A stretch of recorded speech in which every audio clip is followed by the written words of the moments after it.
This video will look at how to find probabilities in areas in a non-standard normal distribution.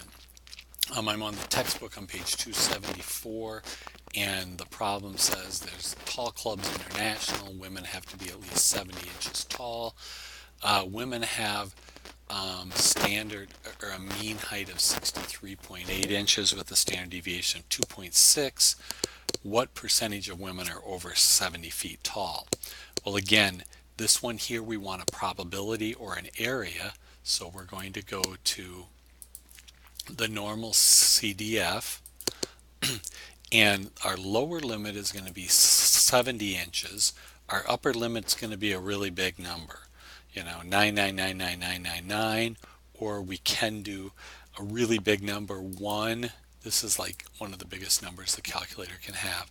We do that e to the 99th power.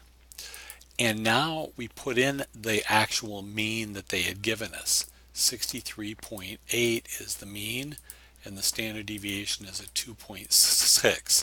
So we don't have to convert these to z-scores. And we go ahead and hit the paste, and it tells us that 0.085% of the women are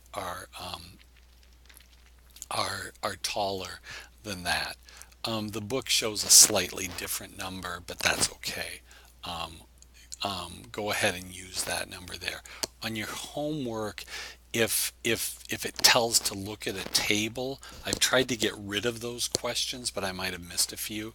It might show a 0.87, but go ahead and put a number in that you get from the normal CDF, and we'll work with that. I'm going to do another one where they're looking for airline flight crew requirements, that they must be between 5'2" and 6'1", 62 inches and 73 inches. We want to find out what percentage of men fit between these. We're given that men have a mean height of 69.5, a standard deviation of 2.4. Again, we go to second variable to get to the normal CDF.